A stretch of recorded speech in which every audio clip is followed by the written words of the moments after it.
সেই দুটা লোক যাদের চেহারা আল্লাহ রাসূল আমাকে দেখাইছিলেন, কিন্তু তারা তো আমাদের থেকেও বড়, একেবারে দরবেশ, মনে হয় জামানার সব থেকে বড় আল্লাহর ওলি। তাদের লম্বা দাড়ি, মাথায় পাগড়ি, একেবারে নুরানি চেহারা, তাদের দেখে মনেই হয় না জীবনে কখনো তারা গুনাহের কাজ করেছে, এরকম চেহারা। তারপরে তাদের উপরে মানুষের আলাদা একটা আস্থা ছিল, কারণ তারা মানুষদেরকে অনেক সহযোগিতা করেছে। নুরউদ্দিন জঙ্গি রহমতুল্লাহ চিন্তা করলেন যে সাথে সাথে তাদেরকে কোনো একটা অপরাধ না দেখায় তাদেরকে এইভাবে সরাসরি ধরা যাবে না, তাহলে মানুষের কাছে সে কি হয়ে যাবে? অপরাধী হয়ে যাবে, মানুষ তাকে খারাপ নজরে দেখবে। খুব রাগ হচ্ছে, কিন্তু কিছু করতে পারতেছে না। তারপরেও নিজেকে আর সামাল দিতে না পেরে সেখানে গিয়ে বলতেছে, এই তাড়াতাড়ি নামাজ শেষ কর, এই মুনাজাত শেষ কর।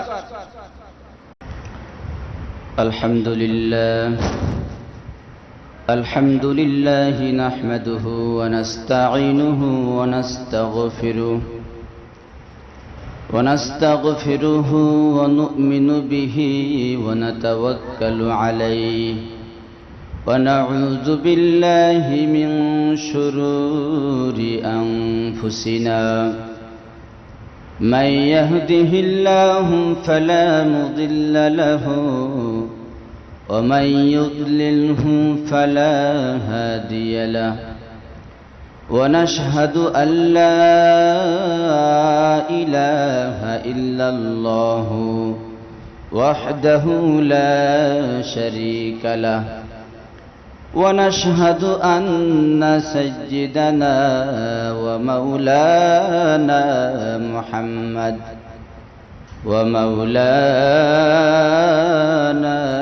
محمدا عبده ورسوله الذي أرسله الله تعالى بالحق بشيرا ونذيرا وداعيا إلى الله بإذنه وسراجا منيرا فقد قال الله تبارك وتعالى في كلامه المجيد وفي فرقانه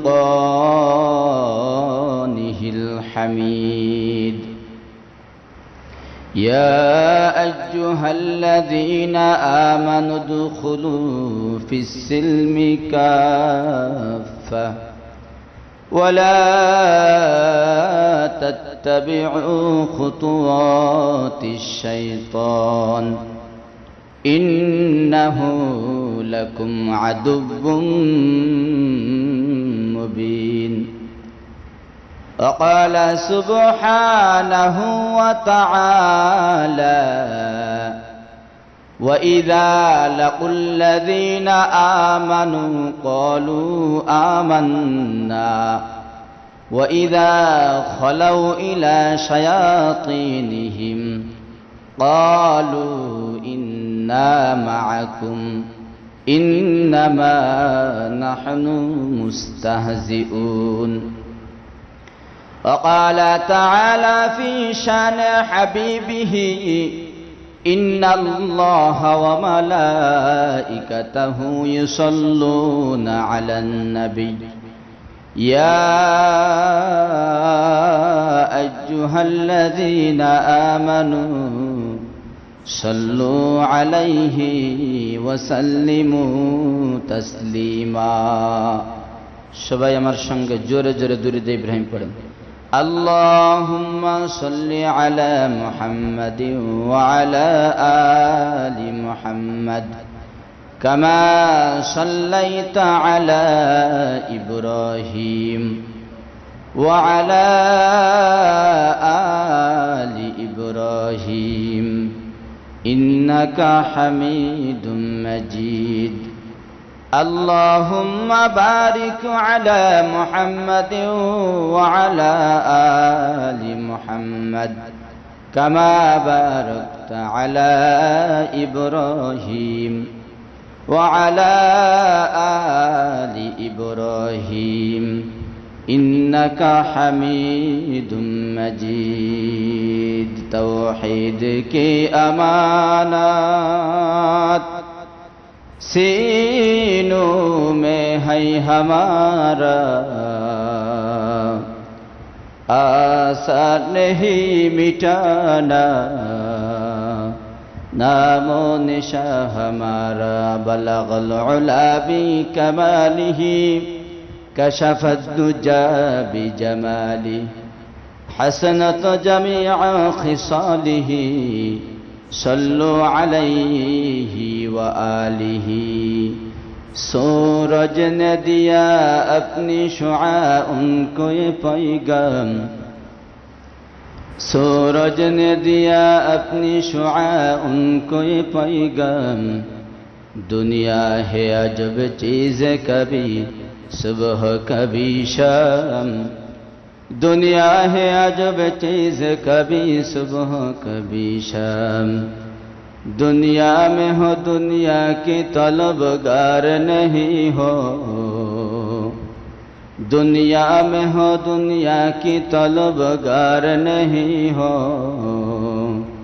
बाजार से गुजर हो खरीदार नहीं हो बाजार से गुजर हो खरीदार नहीं हो सुब्हानक ला इल्म लना इल्ला मा अल्लमतना इन्नक अंतल अलीमुल हकीम अल्हम्दुलिल्लाह महान रब्बुल आलमीনের দরবারে কোটি কোটি শুকরিয়া যে রব্বুল ইজ্জত আমাদেরকে প্রতি জুমার ন্যায় আজও আল্লাহ তাআলার মহান হুকুম জুমার 2 রাকাত ফরজ নামাজকে আদায় করার জন্য আমাদেরকে মহল্লার মসজিদে উপস্থিত হওয়ার তৌফিক দান করেছেন সেজন্যই সেই প্রভুর দরবারে শুকরিয়া আদায় করি সবাই বলি আলহামদুলিল্লাহ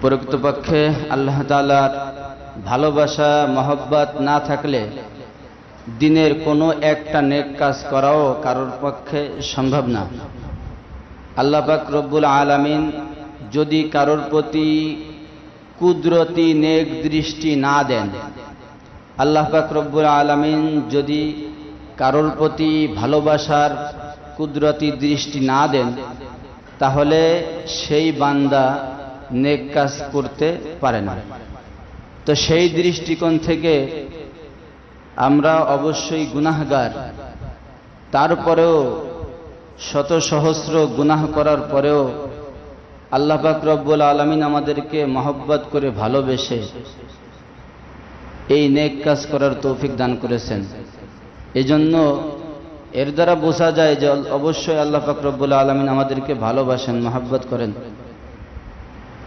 আমরা কয়েক জুমা আগে বিশেষ একটা বিষয় নিয়ে আলোচনা করতেছিলাম সময় স্বল্পতার কারণে আলোচনাটা শেষ পর্যন্ত আলোচনা করা সম্ভব হয় নাই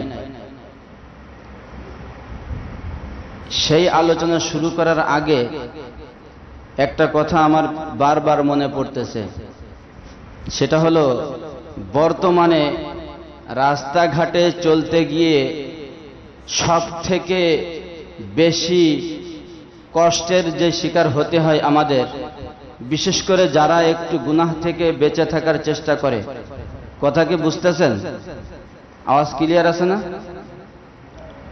সব থেকে বিশেষ করে যেই সমস্ত আল্লাহ তাআলার বান্দারা গুনাহ থেকে বেঁচে থাকার চেষ্টা করে পুরুষদের জন্য আল্লাহ পাক রব্বুল আলামিন দুইটা জিনিস বিশেষ করে সংযত করার নির্দেশ দিয়েছেন সেটা হলো একটা হলো চোখ আর একটা হলো 2 রানের মাঝখানের অঙ্গটা যদি কোনো পুরুষ এই দুইটা অঙ্গ যদি সংযত রাখতে পারে তাহলে তার জন্য গুনাহ থেকে বেঁচে থাকা আর জান্নাতি মানুষ হওয়া খুব সহজ হয়ে যাবে ইনশাআল্লাহ কিন্তু বর্তমানে আমাদের চলতে গিয়ে যেই সমস্যাটা হয় বিশেষ করে সেটা হলো মহিলাদের অর্থাৎ আমাদের মা বোনদের আমাদেরই মা বোন তারা যেভাবে বেপরদায় চলাফেরা করে আমার কাছে মনে হয় দুনিয়া থেকে পর্দা বুঝি একেবারে উঠেই গেছে। দুনিয়া থেকে পর্দা বুঝি একেবারেই উঠেই গেছে। আমার মনে হয় পর্দা বলতে কোনো জিনিস তারা বোঝে না। লজ্জা, হায়া, এটা মনে হয় একেবারে শেষ হয়ে গেছে। অথচ আল্লাহ রসুল সাল্লাল্লাহু আলাইহি ওয়াসাল্লাম বলেন, আল হায়াউ শু'বাতুম মিনাল ঈমান, ঈমানের একটা অঙ্গর নাম হলো লজ্জা। তাহলে যদি কোনো ব্যক্তির ভিতরে হায়া, লজ্জা নাই, তাহলে তার ঈমানের পরিপূর্ণতাও নাই। এজন্য বিশেষ করে আপনারা যারা আমার কথা শুনতেছেন, আপনাদের প্রতি বিশেষ অনুরোধ, আপনাদের অধীনস্থ যে মহিলারা আছে তাদেরকে অবশ্যই এই ব্যাপারে একটু বোঝানোর চেষ্টা করবেন। শুধু বোঝানো না, আপনার অধীনে থাকার কারণে তাদের উপরে আপনি শাসন করতে পারেন। পর্দার ব্যাপারে বিশেষ করে যদি আপনার স্ত্রী, আপনার সন্তান, আপনার মেয়ে, আপনার বোন নামাজ না পড়ে, তাহলে তাকে শাসন করলেন না করলেন, তার দ্বারা বাহিরের কোনো মানুষ গুনাহগার হবে না, আপনি গুনাহগার হবেন, আর আপনার অধীনে যারা আছে তারা গুনাহগার হবে। বিষয়টা এরকম না। কিন্তু যদি রাস্তা দিয়ে বেপরদা চলাফেরা করে, তাহলে তার রেজাল্টটা কি আসবে? আপনি গুনাহগার হলেন, যে বেপরদায় চলাফেরা করতেছে সে গুনাহগার হলো, আর তাকে আমরা যারা দেখতেছি আমরাও গুনাহগার হলাম। তাহলে তিন শ্রেণীর মানুষ আমরা গুনাহগার হয়ে গেলাম। এজন্য আমরা যদি, কথা খেয়াল করে শুনেন, আমরা যদি আমাদের পক্ষে উপরে আল্লাহ তাআলার অর্পিত যে দায়িত্ব আছে, আপনারা ভালো করে জেনে রাখেন, একজন মহিলা 4 জন পুরুষকে জাহান্নামে নেওয়ার জন্য যথেষ্ট। কয়জন? এক হলো তার পিতা, 1 নম্বরে পিতা, 2 নম্বরে বড় ভাই, বড় ভাই, ছোট ভাই, ভাই, 3 নম্বরে স্বামী, 4 নম্বরে সন্তান মানে ছেলে। যদি একজন মহিলা সে যদি বেপরদায় চলাফেরা করে, তাহলে সর্বপ্রথম তার বেপরদায় থাকার কারণে জাহান্নামী হয়ে যাবে তার বাবা, তারপরে হয়ে যাবে তার ভাই, তারপরে হবে তার স্বামী, তারপরে সর্বশেষ হবে তার সন্তান অর্থাৎ ছেলে। তাহলে আমাদের ফাঁকিবাজি বা এড়িয়ে যাওয়ার কোনো সুযোগ নাই। হয়তো আমি কারোর স্বামী, অথবা কারোর ভাই, অথবা কারোর বাবা, অথবা কারোর সন্তান। সুতরাং আমার কোনো না কোনো একটা জায়গায় আমার দায়িত্ব অবশ্যই আছে, এড়িয়ে যাওয়ার কোনো সুযোগ নাই। এই জন্য বারবার অনুরোধ করতেছি, নিজেরা জাহান্নাম থেকে বাঁচেন, আর যেই সমস্ত আল্লাহর বান্দারা যারা নিজেদের চোখকে হেফাজত করতে চায় তাদেরকেও একটু সহযোগিতা করেন। আল্লাহ পাক রব্বুল আলামিন আমরা এই যেটুকু শুনলাম পর্দার ব্যাপারে, এটুকু আমল করার তৌফিক দান করেন। আমরা আলোচনা করতেছিলাম আল্লাহ রসুল সাল্লাল্লাহু আলাইহি ওয়াসাল্লাম, এর একটা বিশেষ কারণ আছে যে আলোচনাটা এখন করব, সময় কম, তারপর ইনশাআল্লাহ করব, একেবারে স্বল্প সময়ের মধ্যে সংক্ষিপ্ত আকারে শেষ করে দেব ইনশাআল্লাহ। বিশেষ একটা কারণ আছে, আলোচনার শেষে আমরা ইনশাআল্লাহ বলবো যে এই আলোচনাটা করার বিশেষ কারণটা কি ছিল। আমরা কয়েক জুমা আগে মুহররম অর্থাৎ আশুরার আলোচনা করার আগে আমরা আলোচনা করতেছিলাম আল্লাহ রাসূল সাল্লাল্লাহু আলাইহি ওয়াসাল্লাম তিনি দুনিয়া থেকে বিদায় নেওয়ার পরে কয়েক শত বছর পরে যখন নুরউদ্দিন জঙ্গি রহমাতুল্লাহি আলাইহি সৌদি আরব বিশ্বের খলিফা বাদশা ছিলেন, সেই সময় পৃথিবীর ইহুদি একটা দেশের থেকে কয়েকজন ইহুদি তারা ষড়যন্ত্র করে, চক্রান্ত করে, তারা অনেক বড় একটা মাস্টার প্ল্যান করে, বড় ধরনের একটা পরিকল্পনা করে তারা 2-3 জন মানুষকে সৌদি আরবে পাঠাইছিল। কোন সময়? যখন সৌদি আরবে প্রায় দুর্ভিক্ষ চলতেছিল। তারা মানুষদের কাছে টাকা পয়সা দিয়ে বিভিন্নভাবে মানুষের কাছে খুব প্রিয় হয়ে উঠল।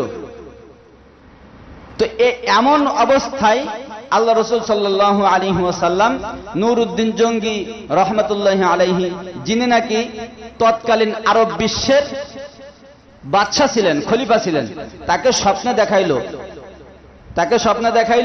কি স্বপ্নে দেখাইলো? যে তুমি খুব আরামের সাথে ঘুমাচ্ছ, অথচ কিছু মানুষ তারা আমাকে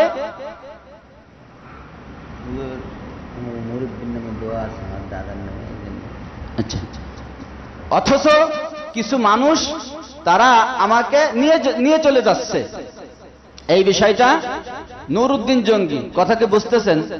এই আলোচনা হচ্ছিল না, কিছুটা বাকি ছিল। তো তাকে স্বপ্নে দেখাইলেন আল্লাহ রাসূল সাল্লাল্লাহু আলাইহি ওয়াসাল্লাম স্বয়ং।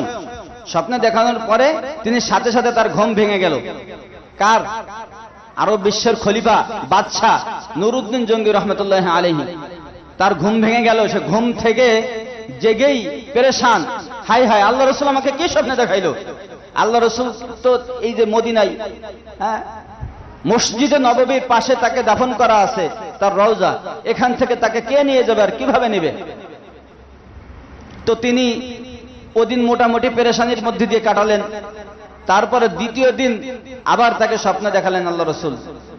এখন শুধুমাত্র আল্লাহ রাসূল এইটুকু বললেন না, বরং আল্লাহ রাসূল এটাও দেখাই দিলেন সেই চেহারাগুলা, যেই চেহারার মানুষ আল্লাহ রাসূলের রওজা থেকে তারা বিশাল একটা ষড়যন্ত্র করছে। সেই ষড়যন্ত্রকে তারা এটাকে কি করার জন্য, পরিপূর্ণ করার জন্য তারা ওখান থেকে নিয়ে যাওয়ার চেষ্টা চালাচ্ছে। যারা চালাচ্ছিল, চেষ্টা করতেছিল, এই মানুষগুলোর চেহারা আল্লাহ রাসূল সাল্লাল্লাহু আলাইহি ওয়াসাল্লাম নুরউদ্দিন জঙ্গিকে দেখাই দিলেন। তো নুরউদ্দিন জঙ্গি রহমতুল্লাহ আলাইহি তিনি পরবর্তীতে তার যে সভাসদবর্গের যে মন্ত্রীরা ছিল তাদের সাথে আলোচনা করলেন। করার পরে একটা সিদ্ধান্ত নিলেন যে আল্লাহ রাসূল সাল্লাল্লাহু আলাইহি ওয়াসাল্লাম যেহেতু তাদের চেহারা আমাকে দেখাইছেন, সুতরাং তাদেরকে দেখলে আমি চিনতে পারবো। তো যেই কথা সেই কাজ, সিদ্ধান্ত করার সাথে সাথে বাস্তবায়ন করা শুরু হয়ে গেল। সমস্ত লোকদেরকে, মদিনার সমস্ত লোকদেরকে দাওয়াত দেওয়া হলো নির্দিষ্ট একটা জায়গায়। সেখানে দাওয়াত দিয়ে নুরউদ্দিন জঙ্গি রহমতুল্লাহ আলাইহি তিনি সবার চেহারা ঘুরে ঘুরে দেখতেছেন, বারবার আবার জিজ্ঞেস করতেছেন সব মানুষ কি এসেছে? তো দেখলেন যে তাদের মধ্যে সেই চেহারার মানুষ নাই। তো তখন তিনি জিজ্ঞাসা করলেন, যাদেরকে দায়িত্ব দেওয়া হয়েছিল তাদেরকে জিজ্ঞাসা করলেন সবাই কি এসেছে? তো সবাই, তারা বললেন যে হ্যাঁ হুজুর, সবাই তো এসেছে, সবাই তো এসেছে। তখন তিনি বললেন, তিনি চিন্তা করতেন সেই চেহারা খুঁজতেছেন, তিনি সেই চেহারা খুঁজতেছেন। তাদের মাঝে এই যত লোকদেরকে দাওয়াত দিয়ে আনা হয়েছে তাদের মাঝে সেই চেহারার মানুষগুলা নাই। তখন তিনি আবার জিজ্ঞাসা করলেন, একেবারে সবাই কি এসেছে, কেউ কি বাকি নাই? তখন একজন বললেন যে হুজুর, দুইজন লোক আছে যারা সারা রাত্র তাহাজ্জুদের নামাজ আদায় করে, সারাদিন রোজা রাখে, সারা রাত তারা রওজার পাশে জিয়ারত করে, তাদের এখানে আসার কি কাজ? আর তারা হলো এই যে আমাদের দুঃখ দুর্দশা দুর্ভিক্ষের দিনে তারা আমাদের এই সৌদির মানুষদেরকে অনেক সহযোগিতা করেছে। তাদের বিরুদ্ধে এ ধরনের কোনো অভিযোগ থাকার প্রশ্নই ওঠে না। তারা এ ধরনের মানুষ হতেই পারে না। কথা বুঝতেছেন? কথা কি বুঝতেছেন? চেহারা কিরকম আর তাদের কাজ কিরকম, চমকে উঠবেন যখন কথাটা, আলোচনাটা শেষ পর্যন্ত শুনতে পারবেন। তখন এক পর্যায়ে নুরউদ্দিন জঙ্গি রহমতুল্লাহ আলাইহি তাদের বললেন যে তাদেরকে ডাকো। তো তারা খুব একটা গুরুত্ব দিল না। তখন তিনি নিজেই সেখানে গেলেন। সেখানে গিয়ে দেখলেন যে সেখানে একটা ঘর, খুব বেশি বড় না, 2-3 জন মানুষ থাকা যায় এরকম একটা ঘর। সেই ঘরের মধ্যে একজন নামাজ পড়তেছে দাঁড়ানো অবস্থায়, আর একজন হলো নামাজ শেষ করে মোনাজাত করতেছে। আমরা মোটামুটি এই পর্যন্ত আলোচনা করেছিলাম। তো নুরউদ্দিন জঙ্গি রহমতুল্লাহ আলাইহি সেখানে গিয়ে তাদেরকে দেখেই চিনতে পেরেছে, এই তো সেই দুইটা লোক যাদের চেহারা আল্লাহ রাসূল আমাকে দেখাইছিলেন। কিন্তু তারা তো আমাদের থেকেও বড়, একেবারে দরবেশ, মনে হয় জামানার সব থেকে বড় আল্লাহর ওলি। তাদের লম্বা দাড়ি, মাথায় পাগড়ি, একেবারে নুরানি চেহারা। তাদের দেখে মনেই হয় না জীবনে কখনো তারা গুনাহের কাজ করেছে, এরকম চেহারা। তারপরে তাদের উপরে মানুষের আলাদা একটা আস্থা ছিল, কারণ তারা মানুষদেরকে অনেক সহযোগিতা করেছে। নুরউদ্দিন জঙ্গি রহমতুল্লাহ চিন্তা করলেন যে সাথে সাথে তাদেরকে কোনো একটা অপরাধ না দেখায় তাদেরকে এইভাবে সরাসরি ধরা যাবে না, তাহলে মানুষের কাছে সে কি হয়ে যাবে, অপরাধী হয়ে যাবে, মানুষ তাকে খারাপ নজরে দেখবে। খুব রাগ হচ্ছে কিন্তু কিছু করতে পারতেছে না। তারপরেও নিজেকে আর সামাল দিতে না পেরে সেখানে গিয়ে বলতেছে, এই তাড়াতাড়ি নামাজ শেষ কর, এই মোনাজাত শেষ কর। তো তারা মোটামুটি মোনাজাত শেষ করলো। শেষ করার পরে, নামাজ শেষ করার পরে তিনি কিছুই খুঁজে পাচ্ছেন না যে কি দিয়ে শুরু করবে। তারা যে আসলে অপরাধী এটা তো নুরুদ্দিন জঙ্গি একাই বুঝতেছেন, আর কেউ বুঝতেছে না। তখন কি করবে, খোঁজাখুঁজি করতেছেন, এদিক সেদিক তাকাচ্ছেন। তখন দেখলেন যে পাশে দেয়ালে 2-3টা কাপড় ঝোলানো আছে, যেই কাপড়ে ধুলাবালি লাগানো। তখন তিনি বললেন যে এরা তো সারা রাত্র এরা তাহাজ্জুদের নামাজ আদায় করে, এরা নফল নামাজ আদায় করে, এরা আল্লাহ রাসূলের রওজা জিয়ারত করে, সারাদিন রোজা রাখে, তাহলে তাদের জামা কাপড়ে কাদা থাকবে কেন?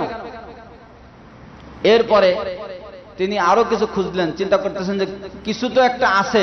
আল্লাহ রাসূল যেহেতু এতভাবে গুরুত্ব সহকারে আমাকে স্বপ্ন দেখাইলেন, তাহলে কিছু একটা ষড়যন্ত্র তারা অবশ্যই করতেছে। তখন তিনি খোঁজাখুঁজি করতে করতে পাশের রুমে গেলেন, গিয়ে দেখলেন যে সেখানে একটা কার্পেট বিছানো। সেই কার্পেট টান দিয়ে উঠাইয়ে নিজেই উঠানোর পরে দেখলেন সেখানে আন্ডারগ্রাউন্ডের মাধ্যমে ওখান থেকে আল্লাহ রাসূলের রওজার দিকে সুড়ঙ্গ কাটা। তো তখন তার সাথে সাথে তাদেরকে গ্রেপ্তার করে জনতার সামনে দাঁড় করানো হলো। এখন হলো আসল রহস্য উদ্ঘাটন হবে যে তারা এগুলা কেন করেছে। তখন তারা তো বুঝতে পেরেছে যে আমাদের আর কোনো পথ খোলা নেই। আর যেহেতু সৌদি আরবের মতো দেশ, এত বড় জঘন্য অপরাধের আমরা অপরাধী, আমাদের মৃত্যু অনিবার্য। তো তারা মোটামুটি বুঝতে পেরেছে। তখন নুরুদ্দিন জঙ্গি রহমতুল্লাহ আলাইহি তাদেরকে জিজ্ঞাসা করলেন যে আল্লাহ রাসূল তো মারা গেছেন, তো আল্লাহ রাসূলের লাশ নিয়ে, এই মৃত মানুষের লাশ নিয়ে তোমাদের কি কাজ, তোমরা এটা দিয়ে কি করবা?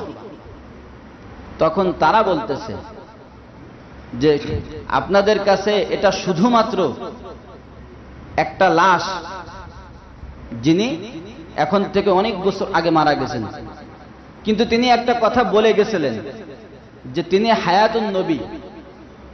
আল্লাহ রাসূল সাল্লাল্লাহু আলাইহি ওয়াসাল্লাম তিনি হায়াতুন নবী, অর্থাৎ অনেক হাজির, আপনারা ইতিপূর্বে অনেক সময় শুনেছেন, যে আবার অনেকে বুঝতেও পেরেছেন, যারা খুব আন্তরিকতা, মহব্বত, ভালোবাসা নিয়ে আল্লাহ রাসূলের রওজায় গিয়ে সালাম দেয়, অনেকের শুনেছি এরকম সালামের জবাবও তারা পেয়েছে। এমন শুনছেন না আপনারা? এমন শুনেছেন না? পেয়েছেন। তো হায়াতুন নবী তার মানে তিনি কবরের ভিতরে আল্লাহ তাআলা তাকে ভিন্ন কায়দায় রেখেছে। মানুষ মারা যাওয়ার পরে আমরা যেমন পচে গলে শেষ হয়ে যায় আমাদের লাশগুলো, আল্লাহ রাসূলের লাশকে আল্লাহ তাআলা একেবারে জীবিত মানুষের মতো রেখেছেন। এটা আল্লাহ রাসূল দুনিয়ার থেকে যাওয়ার আগেই বলেছেন, হাদিসে আছে। আর এটা তারাও জানে। তো তারা বলল যে আমরা এই লাশটাকে এখান থেকে যদি কোনো রকম নিয়ে যাইতে পারতাম, তাহলে এরা হলো জার্মানের ইহুদিদের সম্পর্কে কয়েক জমা আগে আমরা কিছু আলোচনা করেছিলাম। এরা হলো গুড়া সূত্রেই, এরা মুসলমানদের শত্রু। বিশেষ করে আল্লাহ রাসূল দুনিয়ায় আসার পরে এদের শত্রুতা আরো অনেক গুণ বেড়েছে। কারণ তাদের দাবি ছিল যে মুহাম্মদুর রাসূলুল্লাহ তিনি তাদের বংশ থেকেই আসবেন। কারণ যখন দেখলো যে মুহাম্মদুর রাসূলুল্লাহ আখিরে জামানার নবী, যিনি হলেন নবীদের সর্দার, শ্রেষ্ঠ নবী, তিনি তাদের বংশ থেকে আসলো না, তখন মুসলমানদের প্রতি তাদের আক্রোশ, রাগ, ক্ষোভ আরো বেড়ে গেল। তো সেই থেকে তাদের শত্রুতা আরো চরম পর্যায়ে। তারা মুসলমানকে একেবারে পৃথিবী থেকে চিরতরে বিদায় করে দেওয়ার পরিকল্পনা সবসময় তারা করে। কখনো কখনো সামান্য সফলতা পায়, আর কখনো কখনো পরিপূর্ণভাবে ব্যর্থ হয়। তো তারা বলল, এই যে দুইজন লোক, তাদের বক্তব্য, তাদের জবানবন্দি হলো যে তারা জার্মান থেকে এসেছে, তাদেরকে ছোটবেলা থেকেই মুসলমানদের যা যা আছে একেবারে প্র্যাকটিক্যালে সবকিছু শেখানো হয়েছে। কোনো একটা জায়গায় তারা ফেল করবে না যে সে মুসলমান না। নামাজ, কালাম, হজ, যাকাত যা যা আছে, কোরআন হাদিসের যত বিধান সবকিছু তাদেরকে শেখানো হয়েছে। একেবারে মুসলমানদের যা যা প্রয়োজন সব এগুলো শেখানোর পরে তাদের পিছনে অনেক টাকা পয়সা তারা খরচ করেছে, শুধুমাত্র এই লাশটা এখান থেকে তারা ওই পর্যন্ত নেবে। নেয়ার পরে তারা জার্মান থেকে মুসলমানদের কাছে বলবে, হে মুসলমানেরা, তোমরা শোনো, তোমরা যে দাবি করো যে তোমরা মুসলমান, তোমাদের একটা ধর্ম, এটা সঠিক ধর্ম, তার প্রমাণ কি? তার প্রমাণ তোমরা বলো যে একজন ব্যক্তি ছিল যেই ব্যক্তির কাছে ওহী আসতো। বিষয়টা তো এরকম, একজন ব্যক্তি ছিল যেই ব্যক্তির কাছে আল্লাহর পক্ষ থেকে ওহী আসতো। এখন সেই ব্যক্তি বলেছিল যে তিনি হায়াতুন নবী, তিনি জীবিত নবী, তাকে মারা যাওয়ার পরে দাফন করার পরেও কবরেও তার লাশ নষ্ট হবে না। আর তোমাদেরকে যখন আমরা বলবো লাশটা যখন ওখানে থাকবে না, তখন আমরা বলবো যে তোমরা যাকে নবী বলে মানো সে একটা প্রতারক, ধোঁকাবাজ, তোমাদেরকে বিভ্রান্তির মধ্যে ফেলেছে। কিভাবে? সে তো বলেছিল হায়াতুন নবী, তার লাশ কবরে কিছুই হবে না, মাটি খাবে না, তোমরা দেখো তো তার লাশ আছে কিনা। তখন মুসলমানেরা, আরব বিশ্বের মুসলমানেরা কবর খোঁড়বে। বুঝতেছেন কথা? ষড়যন্ত্র কত চরম শিখরে। মুসলমানেরা কবর খুঁড়বে, খোঁড়ার পরে এরপরে দেখবে যে সেখানে লাশ নাই, সেখানে লাশ নাই। তাহলে কি হবে? মোরাল অফ স্টোরি কি হবে? শেষ পর্যন্ত কি দাঁড়াবে? দাঁড়াবে হলো যেই ব্যক্তি এই কথা বলেছিল সে ছিল মিথ্যাবাদী। সে বলেছিল যে সে হায়াতুন নবী, তার লাশ কবরে কিছুই হবে না, এ জাতীয় আরো অনেক কথা সে বলেছিল। তো তার লাশ যেহেতু ভ্যানিশ হয়ে গেছে, নষ্ট হয়ে গেছে, মাটি খেয়ে নিয়েছে, তার মানে সে নবী ছিল না। আর সে যেহেতু নবী ছিল না, তার উপরে যে কিতাব এসেছে বলে তার দাবি, সেই কিতাবটাও একেবারে সম্পূর্ণরূপে ভুল, মিথ্যা। কারণ হলো বার্তাবাহক যে, সে যদি মিথ্যাবাদী হয় তাহলে তার কাছে যে বার্তা এসেছে সেই বার্তা নিঃসন্দেহে মিথ্যা হবে। এর ভিতরে আর কোনো কথা বলার কোনো প্রয়োজন পড়ে না। তাহলে ইসলাম ধর্মটাই একটা ভুয়া ধর্ম। কারণ ইসলাম ধর্মের গুরু, ইসলাম ধর্মের এই যে যা কিছু করেছে, যে দাওয়াত দিয়েছে, তার মহান ব্যক্তি হলো সেই ব্যক্তি।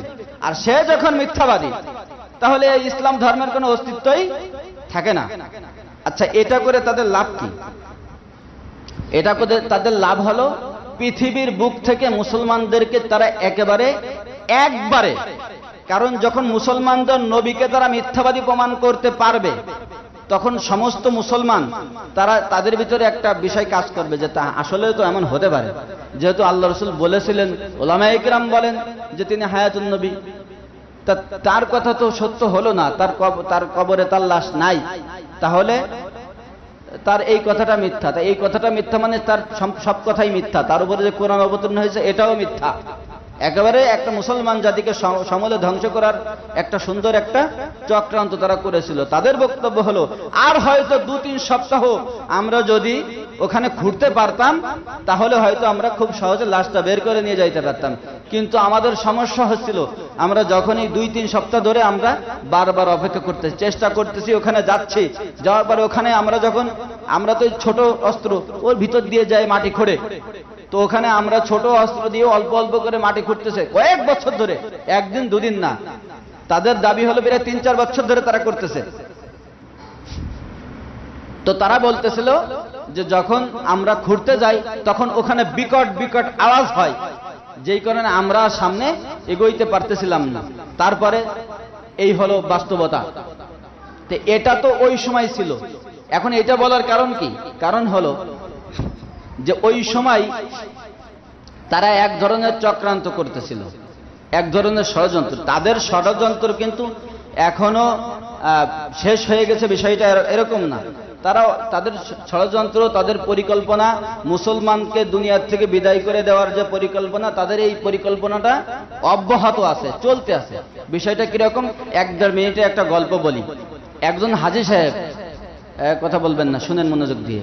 একজন হাজী সাহেব, বাংলাদেশের মানুষ উদাহরণ দিলে খুব সহজে বোঝে। একজন হাজী সাহেব খুব সাদামাঠা মানুষ, ধরেন আমাদের সভাপতির মতো, খুব সাদামাঠা মানুষ, খুব প্যাচগোজ বোঝে না। এই হাজী সাহেবের বাড়িতে এক চোর চুরি করতে গেছে। তো চুরি করতে যাওয়ার পরে এখন চুরি করে নিয়ে যখন চলে যাচ্ছে, তখন হাজী সাহেব নেককার মানুষ, তো ভালো মানুষ, উনি মোটামুটি বাইরে ছিলেন, তার হাতে ধরা খেয়ে গেছে। তো তিনি ধরে ফেলছেন চোরকে। ধরার পরে এখন বলতেছে, চোর তুমি আমার বাড়িতে চুরি করতে এসেছো, তোমাকে পুলিশের কাছে দিতে হবে। তা বলছে ঠিক আছে, তাহলে আমাকে পুলিশের কাছে নিয়ে চলেন। চোর হাজী সাহেবের সাথে পুলিশের কাছে যাচ্ছে। গল্পটা শোনেন, শুনলে বুঝবেন। চোর হাজী সাহেবের সাথে পুলিশের কাছে যাচ্ছে, কিছু দূর যাওয়ার পরে, কত দূর, যেখান থেকে থানা আর হাজী সাহেবের বাড়ি এর মধ্যবর্তী জায়গায়, সেখানে যাওয়ার পরে চোর বলতেছে, হাজী সাহেব আপনি তো ভালো মানুষ, আপনি তো কারোর হক নষ্ট করেন না। তা হ্যাঁ, তা তো করি না, আমি তো কোনোদিনে কারোর হক নষ্ট করি না।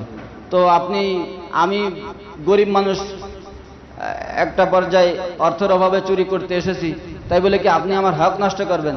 তা হাজী সাহেব বললেন, তুমি তো আমার বাড়িতে চুরি করতে এসেছো, আমি তো তোমার কোনো কিছু নাই। তো বললেন যে না, আমার একটা চাদর আমি আপনার বাড়িতে রেখে এসেছি। তো হাজী সাহেব বললেন যে তাহলে কি করা যায়? ওই যে আগে বলছি খুব সাদামাটা মানুষ, কি করা যায়? তা বলতেছে যে ঠিক আছে হাজী সাহেব, আমি গিয়ে চাদরটা নিয়ে আসি, আপনি এখানে দাঁড়ান। তাকে বলতেছে, চোর হাজী সাহেবকে বলে যে আমি গিয়ে চাদরটা নিয়ে আসি, আপনি এখানে দাঁড়ান। তা হাজী সাহেব বলে যে না, তোমাকে যদি আমি ছেড়ে দেই তুমি তো চলে যাবা, তোমাকে আমি ছেড়ে দিব কেন? তাহলে কি করা যায় হাজী সাহেব আপনি বলেন? তাহলে তুমি এখানে থাকো, আমি গিয়ে নিয়ে আসি। কে বলতেছে? হাজী সাহেব বলে তুমি এখানে থাকো, আমি গিয়ে নিয়ে আসি। তো যা হবার তাই হলো। এখন হাজী সাহেব কম্বল নিয়ে এসে দেখে চোর নাই। এরপরে কিছুদিন বাদে আবার ওই চোর আবার ওই হাজী সাহেবের বাড়িতে আবার ধরা পড়ছে। পড়ার পরে একই রকম ঘটনা। তো যখন কিছুদূর যাওয়ার পরে পুলিশের কাছে নিয়ে যাচ্ছে, তো যাওয়ার পরে বলতেছে, হাজী সাহেব আমার তো জুতা রেখে এসেছি। তো হাজী সাহেব চিন্তা করতেছে, আগের দিন তোমাকে আমি এখানে রেখে গেছিলাম, আমি যখন গেছিলাম এসে তোমাকে আর পাইনি, আজকে এই ভুলটা করব না। তাহলে কি করা যায়? আজকে আমি এখানে থাকবো, তোমাকে জুতা আনতে পাঠাবো। কথা বুঝতেছেন? আজকে আমি এখানে থাকবো, তোমাকে জুতা আনতে পাঠাবো। তো বিষয়টা হলো কি, ইহুদিরা এক এক সময় এক এক রকম ষড়যন্ত্র করে। হ্যাঁ, বুঝতেছেন কথা? মানে শুধুমাত্র কায়া পাল্টায়, ষড়যন্ত্রের সিস্টেম পাল্টায়, কিন্তু ষড়যন্ত্র তাদের একই রকম। আমার কথাকে বুঝলেন? এজন্য আমাদের ঈমান যদি বাঁচাই রাখতে হয়, তাহলে আমাদের চোখ কান খোলা রাখতে হবে, কারণ আমরা মুসলমান, আমাদের ঈমান বাঁচাই রাখতে হবে।